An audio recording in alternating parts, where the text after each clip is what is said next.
चलिए, अब क्लिक कर ही दिया है आपने तो थोड़ा सुन के जाइए। वैसे मैकेनिकल के लिए जीपीएससी का 2025 का जो कैलेंडर है वो बहुत एक्साइटिंग नहीं है, बहुत कुछ नहीं है आपके लिए। फ्यूचर में कुछ वैकेंसी ऐड हो सकती हैं, इस बात की बिल्कुल पॉसिबिलिटी होती है, पर जो ऐड हुई हैं वो बहुत एक्साइटिंग नहीं है। मतलब नंबर ऑफ वैकेंसी बहुत ज़्यादा नहीं है रिलेटिवली जितना प्रीवियस ईयर्स में आई है, पर जितनी है उसके बारे में डिस्कशन कर लेते हैं। अगर आपको तैयारी करना ही है तो डेफिनेटली करिए, और अगर अभी से आप शुरू करोगे तो जॉब के साथ भी प्रिपरेशन कर सकते हो। अगर अभी से आप 2 से 3 घंटे या 4 घंटे अगर आप पढ़ाई के लिए रूटीन वाइज निकाल सकते हैं डेली, तो डेफिनेटली अभी जितनी भी वैकेंसी फर्दर आने वाली हैं उन सब के लिए सफिशिएंट टाइम होगा। तो वीडियो बनाने का पर्पज यही है कि अगर आप प्लान कर रहे हो तो इसके हिसाब से स्टार्ट कर दीजिए। और बाकी जो लोग तैयारी कर रहे हैं वो तो कर ही रहे हैं, चाहे वो AMBI के हो। मैक्सिमम यहाँ पे ऐसे लोग हो सकते हैं जो AMBI की तैयारी कर रहे हैं, तो आपके लिए ARTO आ गई है। होपफुली इस बार उसका एग्जाम हो जाएगा। जीपीएससी इस बार आपके साथ धोखाधड़ी नहीं करेगी। होपफुली सीरियस आपके चेयरमैन साहब हैं, कोई ऐसी चीज नहीं होगा जैसा प्रीवियस ईयर्स में हुआ है। तो आपको क्या करना है, अपनी पढ़ाई को कंटिन्यू रखना है। अगर आपको लगता है कि भाई कॉन्फिडेंस आ गया है कि हम कंपीट कर सकते हैं, क्योंकि नंबर ऑफ वैकेंसी अगेन बहुत कम है, ठीक है। और थोड़ा कंपटीशन इसलिए भी बढ़ेगा कि बहुत सारे ऐसे लोग भी आएंगे उसमें जो ऑलरेडी जॉब कर रहे होंगे, चाहे वो आरटीओ डिपार्टमेंट में कर रहे होंगे चाहे दूसरे डिपार्टमेंट में कर रहे होंगे, क्योंकि जो वैकेंसी है वो थोड़ी अपर लेवल की है। पहली वैकेंसी जिसमें मैकेनिकल एलिजिबल है, केवल मैकेनिकल एलिजिबल नहीं है, इसमें कोई भी ब्रांच एलिजिबल है। ये क्लास 1 की पोस्ट है, डिटेल मेंशन है। टोटल 8 वैकेंसी है। इससे पहले कब आई थी? 2021 में आई थी, 21-22 में, 2021-22 में ये वैकेंसी हुई थी। उस टाइम 6 पोस्ट थी, मतलब अब से कम ही पोस्ट थी। इस बार थोड़ी ज्यादा है। क्लास 1 की, जनरली क्लास 1 की, क्लास 2 की पोस्ट कम ही होती हैं, एक्सेप्ट देन की असिस्टेंट इंजीनियर। ये सैलरी रहने वाली है। एडवर्टीजमेंट इसका आएगा जुलाई 2025 में और एग्जाम होगा नवंबर में। तो आपके पास सफिशिएंट टाइम है, 10 मंथ के आसपास आपके पास टाइम है। अगर आप कहीं पे जॉब करते हैं, मैं किसको रिकमेंड करूंगा कि ये तैयारी करे? पहले तो जॉब करने वाला चाहिए ही। यहाँ पे 5 ईयर का एक्सपीरियंस मांगते हैं। ये कितने ईयर का? 5 ईयर का एक्सपीरियंस मांगते हैं। तो बिना जॉब किए हुए आदमी तो एलिजिबल ही नहीं होगा। किस टाइप का एक्सपीरियंस मांगते हैं भाई? आपके पास इंडस्ट्रियल एक्सपीरियंस है तो भी चलेगा, आपके पास टीचिंग का एक्सपीरियंस है तो भी चलेगा। बस रिक्वायरमेंट इतनी है कि क्लास 3 या उससे ऊपर वाली पोस्ट पे आप जॉब कर रहे हो, दैट्स इट। बस इतना ही रिक्वायरमेंट है। अगर आप वो जॉब कर रहे हो तो आप इसके लिए एलिजिबल हो। आपके पास इंजीनियरिंग की डिग्री होनी चाहिए। 5 ईयर का एक्सपीरियंस है, इंजीनियरिंग की डिग्री है, और चूंकि एक्सपीरियंस बेस्ड है और आप फेडअप हो चुके हो प्राइवेट सिस्टम में काम कर करके, तो आपको ट्राई कर लेना चाहिए एक बार, ठीक है। और अभी इतना टाइम है कि आप जॉब के साथ इसकी तैयारी कर ही सकते हैं। और अगर आपने इसी सेम ट्रेड में क्लास 2 प्रिंसिपल की कुछ टाइम पहले क्लास 2 की वैकेंसी आई थी, अगर उसकी आपने तैयारी किया है तो सिलेबस नियरली सेम रहने वाला है। कुछ चीजों को एक्सक्लूड करके मैं दिखा देता हूं, जल्दी से आपको सिलेबस दिखा देता हूं, कभी इसके बारे में डिटेल में डिस्कशन करेंगे। ये सिलेबस था, ये सिलेबस रहा आपका 2022 का। 2022 का आपको पैटर्न तो पता ही है, एग्जाम का पैटर्न 300 मार्क्स का होता है, 100 मार्क्स नॉन टेक्निकल होता है। क्या ये सिलेबस रहेगा नॉन टेक्निकल के लिए? जवाब है कि नहीं। जीपीएससी ने एक नया सिलेबस निकाला है, उसका डिस्कशन हम लोग बाद में करेंगे। तो वो सिलेबस रहेगा ये 100 मार्क्स का, ठीक है। मीडियम आप प्रपोज कर सकते हो, गुजराती इंग्लिश दोनों होगा। मतलब लैंग्वेज क्या रहने वाली है इसके लिए? दोनों रहने वाली है। जो टेक्निकल का सिलेबस होगा उसकी अगर मैं बात करूं तो वो यहां पे है, सिमिलर वही सिलेबस है जो अभी कुछ टाइम पहले एग्जाम हुआ है प्रिंसिपल क्लास 2 का। अनफॉर्चुनेटली वो एग्जाम अनएक्सपेक्टेड था, और जनरली इस टाइम में जीपीएससी भूल जाती है कि भाई आपने जो सिलेबस दिया है, एक एक पॉइंट मेंशन कर दिया कि एक सब्जेक्ट के नाम पे, और नियरली सारी ब्रांच एलिजिबल हैं, सारे ब्रांच का सिलेबस भी आपने उसमें डाल दिया है, और फिर रैंडमली कहीं से भी क्वेश्चन उठा के पूछेंगे तो बहुत मुश्किल पेपर होगा। पर कोई नहीं, जब मुश्किल पेपर होता है तो फिर वो 30-40% 40% मार्क्स आ जाते हैं आपको तो भी आप कट ऑफ क्लियर कर जाते हो। थोड़ा सा पेपर इजी होता है तो 50% लाने होते हैं, थोड़ा टफ हो गया तो 40% पे कैटेगरी में तो 35% पे सिलेक्शन हो जाता है। मतलब आउट ऑफ 300 120 मार्क्स भी बहुत हो जाते हैं, 130 मार्क्स भी बहुत हो जाते हैं अगर पेपर टफ हो गया तो। और पेपर थोड़ा आसान रहा last time, I think so cut off 135 या 140 के आसपास गई थी। कट ऑफ तो आई गई है, मैंने देखा नहीं, देख लेना, आप देख सकते हो, नहीं तो कभी इसका जब डिटेल डिस्कशन करेंगे तो वहां पे कर लेंगे कि लास्ट टाइम कितना कट ऑफ गई थी। ये जरूर आपको उम्मीद करना चाहिए कि हर बार कट ऑफ इंक्रीज होती है तो इस बार कुछ कट ऑफ बढ़ेगी। ये सारा सिलेबस आपके क्लास 2 वाला है, एग्जैक्टली वही सारा सिलेबस मेंशन है जो आपके क्लास 2 वाला सिलेबस है। इवन आप कह सकते हो यहां से वहां पे कॉपी पेस्ट था, पर जब नए चेयरमैन साहब आए थे तो कुछ सिलेबस उन्होंने प्रिंसिपल वाले में सिविल वाला पोर्शन ऐड कर दिया था, अभी एमबीआई में ऐड किया है तो होपफुली यहां पे भी ऐड होंगे। कुछ सिलेबस अलग भी है, वो अलग वाला सिलेबस का, ये देखो इतना बड़ा सिलेबस था ऑटोमोबाइल का, मैकेनिकल का, और पूरा क्वेश्चन गोल हो गया, नहीं पूछा गया। एक लाइन का सिलेबस था पावर इलेक्ट्रॉनिक का, बस पावर इलेक्ट्रॉनिक्स लिखा हुआ था, ढेर सारे क्वेश्चन पूछ लिए गए। तो इन सब में जीपीएससी ना इसी टाइप की करते हैं, वो भूल जाते हैं कि भाई आसान क्वेश्चन पूछना है, बहुत डीप नहीं जाना है किसी सब्जेक्ट में, क्योंकि सारी ब्रांच एलिजिबल है, किसी स्पेसिफिक ब्रांच का नहीं हो रहा है, पर वो पूछते हैं रैंडमली, ठीक है। तो ये सिलेबस तो आपके प्रिंसिपल वाला है, तो आपको अलग से पढ़ने की जरूरत नहीं है। डेफिनेटली आपके पास होपफुली मटेरियल होगा, आप वो रिवाइज करते रहिए, और नहीं होगा तो वो है ही, आप उसमें कुछ लोग एक्टिव हैं तो वो जो एक्टिव हैं वो कर सकते हैं कोर्स में।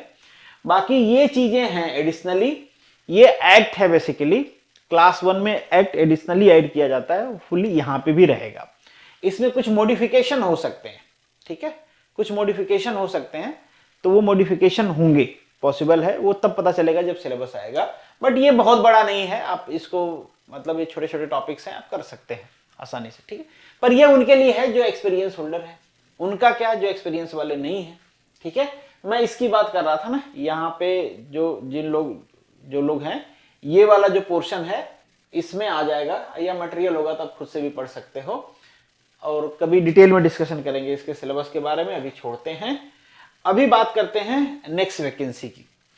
नेक्स्ट जो आपकी वैकेंसी है बहुत अवेटेड वैकेंसी है, अब इसका इंतजार बहुत सारे लोग करते हैं, जो ऑलरेडी एमबीआई में जॉब कर रहे हैं, एमबीआई में जॉब कर रहे हैं, वो लोग कर रहे हैं, और जिनका ये है कि भाई मतलब थोड़ी अच्छी पोजीशन होती है ना, इसके बारे में डिटेल में इससे पहले मैंने डिस्कशन किया हुआ है, क्या पोस्ट होती है, पूरी एक ऑफिस आपके ज्यूरिडिक्शन में होती है, उस ऑफिस का बहुत बड़ा ज्यूरिडिक्शन होता है, आपने देखे होंगे एआरटीओ ऑफिस ना, तो कुछ टाइम बाद आप एआरटीओ ऑफिस के हेड बन जाओगे, ठीक है। आपके अंडर में कई सारे एमबीआई, कई सारे एमबीआई, कई सारे क्लर्कल स्टाफ, मतलब ढेर सारी पोजीशंस होंगी, एक मैनेजरियल लेवल की पोजीशन है। इसी वजह से यहाँ पे भी आप वैकेंसी, नंबर ऑफ वैकेंसी देखोगे 80 है, ठीक है, नंबर ऑफ वैकेंसी काफी खाली है। आरटीआई पे हमने इसके पहले डिस्कशन किया हुआ है कई बार, पर 8 वैकेंसी इस बार आई है। पे स्केल आप लोग देख पा रहे होंगे, कुछ टाइम बाद अब तो 8 पे सेंट्रल गवर्नमेंट लगाएगी, उसके बाद स्टेट गवर्नमेंट से भी उम्मीद किया जाता है लगाएगी, तो डेफिनेटली बढ़ जाएगा ये। सितंबर में इसका एडवर्टीजमेंट आने वाला है, जनवरी मतलब पूरा आपके पास 11 मंथ है, तो इसकी तैयारी कर सकते हो। जो लोग एएमबीआई के लिए तैयारी कर रहे हैं उनके लिए तो अपॉर्चुनिटी, आप तो सारा कुछ पढ़ ही रहे हो, कुछ भी चेंज नहीं होने वाला है किसमें, सिलेबस में, हाँ कुछ भी चेंज नहीं होगा, कुछ सब्जेक्ट्स जरूर ऐड होंगे। कुछ भी चेंज का मतलब यह है कि एग्जाम पैटर्न में कुछ भी चेंज नहीं होगा, कुछ टॉपिक ऐड होते हैं, कुछ टॉपिक सब्सट्रैक्ट होते हैं, यही होता है। हो सकता है एएमबीआई का जो सिलेबस है, आप लोगों को पता ही होगा सिलेबस क्या है, जो लोग नए देख रहे होंगे, क्योंकि इसमें वो सारे बच्चे भी एलिजिबल हैं जो अभी अप्रैल मई जून में ग्रेजुएट होंगे, क्योंकि इसका एडवर्टीजमेंट सितंबर में आने वाला है। तो 2025 में जो लोग ग्रेजुएट होने वाले हैं ना, वो भी इसके लिए एलिजिबल हैं। तो आप ग्रेजुएट हो, एलिजिबल हो, सिलेबस आए तब पढ़ाई करो, उससे अच्छा है कि अगर आपको सच में तैयारी करना है तो अभी से तैयारी स्टार्ट कर दिए। 11 मंथ ही है, बहुत ज्यादा टाइम नहीं है, और आप इसका इंतजार करोगे कि ये आ जाएगा उसके बाद तैयारी करेंगे तो बहुत कम टाइम बचेगा, फिर वो फ्रस्ट्रेट होके आपको यही होता है कि भाई इस बार नहीं हो पाएगा, अगली बार ट्राई करेंगे। तो अगली बार के लिए छोड़ना है तो कोई बात नहीं, सिलेबस का इंतजार कर लीजिए, और अगर पढ़ना है तो अभी से पढ़ लीजिए कुछ प्रेडिक्शन के साथ, और अपने आप को फ्लेक्सिबल रखिए, और मेरे ऊपर भी ऐसे नहीं कि आपने तो बोला था कि वही सिलेबस होगा, अब तो ये चेंज हो गया, क्या करें? चेंज हो सकता है, बिल्कुल पॉसिबल है। और बिल्कुल पॉसिबल को हटा दीजिए, 100% चेंजेज आएंगे। 100% चेंजेज मतलब वही टाइप के चेंजेस होते हैं, माइनर। इसलिए मैंने कहा कि बहुत मेजर चेंज नहीं है, माइनर। कुछ सब्जेक्ट ऐड हो जाएंगे, कुछ सब्जेक्ट हो जाएंगे। किसमें एडिशन और सब्सट्रैक्शन होगा? आपका ये जीपीएससी एमबीआई का नया वाला सिलेबस है। ऑब्वियसली अभी चेयरमैन साहब आए, एडवर्टीजमेंट आने के बाद, सिलेबस आने के बाद उन्होंने ऐड सब्सट्रैक्ट किया है। एक्ट में भी कुछ चीजें ऐड किया है, टेक्निकल में भी कुछ चीजें ऐड किया है। तो ऑब्वियसली जिसका सिलेबस नहीं आया उसमें तो एडिशन होगा ही। तो पैटर्न यही रहने वाला है। पैटर्न मैं पहले आपको बता देता हूं, जो नए बच्चे होंगे, कभी इसके सिलेबस के बारे में डिटेल डिस्कशन होगा। आपका जो पैटर्न होता है, ये होता है 300 मार्क्स का एग्जाम होता है, जिसमें अगेन 100 मार्क्स का आपका नॉन टेक्निकल रहेगा। सिमिलरली जो इससे पहले एग्जाम हमने डिस्कस किया वैसा ही रहेगा। इसमें 200 मार्क्स आपका टेक्निकल होता है। इस 200 मार्क्स में 75 मार्क्स आपका एक्ट एंड रूल रहता है, जो बेसिकली आपके ट्रांसपोर्ट से रिलेटेड, जैसे motor vehicle, CMBR, GMBR, road safety, landmark judgement, इस टाइप की चीजें रहती हैं। और 125 मार्क्स ही टेक्निकल रहता है।